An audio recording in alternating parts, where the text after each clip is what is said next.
We can think of sales strategies as coming in three basic levels. The first level is the most common level. The first level is what you'll learn as a beginning salesperson if you get hired by a company and they teach you how to sell their stuff. And this model involves knowing a great deal about the product or service that you're selling. And when you try to convince somebody to buy this thing, you tell them why they should buy it using your extensive product knowledge, the features and the benefits, all the wonderful things that'll happen if you buy the product. Or if you're trying to persuade somebody, this is the same type of strategy. You have all these reasons why your idea is the best idea ever. Some emotional reasons, some logical reasons. But the model is based on this idea that comes outside, completely outside the head of the target, and you try to cram it inside. This is the outside in attempt. This creates a lot of ego resistance in the customer because nobody really likes being told what to do. And this is why this kind of sales strategy has a low probability success rate, and it has a high feeling of confrontation. This is why a lot of beginning salespeople burn out. This is why if you go to any company and you ask what their turnover rate in their sales staff is, it will be enormous. And to the extent it does sell, the structure is very similar to why some innocent people admit to guilt during police interrogations. The average length of a police interrogation that ends in an innocent person admitting to something they didn't do is 16 hours. And what happens is the poor person is getting hammered by these cops who are switching out and tag teaming them so they can rest, but the person being interrogated can't rest. And after 16 hours, their brain starts to turn to mush, and they start to shift their beliefs. And the reason they shift their beliefs is to protect themselves. They're starting to feel so much emotional pain, they want to end the pain by any means necessary. And so they start to believe they did the thing, but the real reason they start to believe that is to escape this situation. A sales situation is kind of the same. You have a customer that may or may not want to buy the product. You have a salesperson who is just hammering the crap out of them with features and benefits and reasons why they should buy. And this person is not assertive enough to just get up and leave. And so internally, their beliefs start to shift. And they start to believe they actually want the product. And that's just a defensive mechanism. And they believe it and they leave and they're a happy customer. But this only works with a small percentage of people that are too unassertive to just say no. This is also why this model creates objections that are so hard to overcome, because the person is kind of trapped in this conversation. They want to leave, and the salesperson says, what do you think? You want to buy the product? And they come up with an objection, but that's not an honest objection. The real reason is they just don't want the product. They're just having this emotional feeling that's kind of an icky feeling. And so the objections they give are not the honest objections. So if you try to overcome these honest objections with linguistic techniques, it's not going to work. And this is the most common types of sales method, which is why so many salespeople are thought of being pushy and not very nice. And this is why most people don't like salespeople. Now, the second level of persuasion is a little bit better.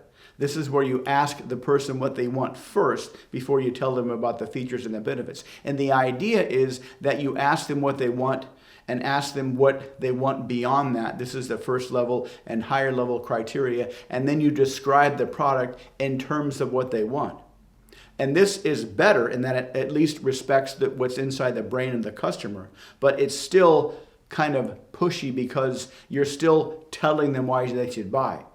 And a lot of times people have an idea about wanting to buy something, but they don't really have a very articulated set of criteria in their mind. They just have this idea that they should buy some life insurance. They have this idea that they want to buy a house. They have an idea that they want to buy a car. They have an idea that they want to buy a software system for their business, but they might not have a fully articulated, a fully calibrated set of criteria. So when you ask them, why do you want to buy this product? And they give you some reasons. Okay, when you get that, what's the next thing? What does that give you? They probably are just going to guess. And so similar to trying to overcome objections that aren't very accurate. When you try to leverage this criteria with the product by describing the product in these terms, it might not be a good fit. So the second level is better than the first level, but it's still more or less an outside-in approach, and you're getting criteria from the customer that might not be that accurate. But the third level is the persuasion sequence. And this is much, much more effective because it's completely focused on what's inside the customer's brain. You start off by eliciting their desire map. And you ask questions and you help them build the desire map. Instead of saying, tell me what you want, and sitting back and expecting the customer to give you a full-fledged description, you help them discover what they want. You ask them either or questions. Do you want something like more like this or more like this? Is it more like this or more like this? And you help them build out a very robust, very internally, emotionally pleasing desire map, and you future pace that desire map. You get them thinking in the future. You get them to think about the good things and the bad things, and you get them to really, really, really explore what they want. And it's a process of discovery, not discovery what's inside the customer's mind, but helping the customer to discover what they want. A lot of times, salespeople are taught to ask discovery questions, but that presupposes that the answers to the discovery questions already exist in their mind. But for the persuasion sequence, when you're asking these discovery questions, they're not really traditional discovery questions. You're helping them to discover what it is in their mind that they might not know when they start the conversation. So it's more of a desire creation map, a desire elicitation process. But that's just the beginning part. Once you get their desire really big and really bright, then you elicit their agency maps, their decision maps, their obstacle crushing maps. You elicit past memories where they feel complete and total agency. You elicit past memories where they feel very, very powerful and confident in their decision-making process. Because everything we do in life has benefits, but it has costs. So even if you use level 2 and you elicit what they want, you're only really focusing on the benefits. You're not doing anything to address the costs in their mind.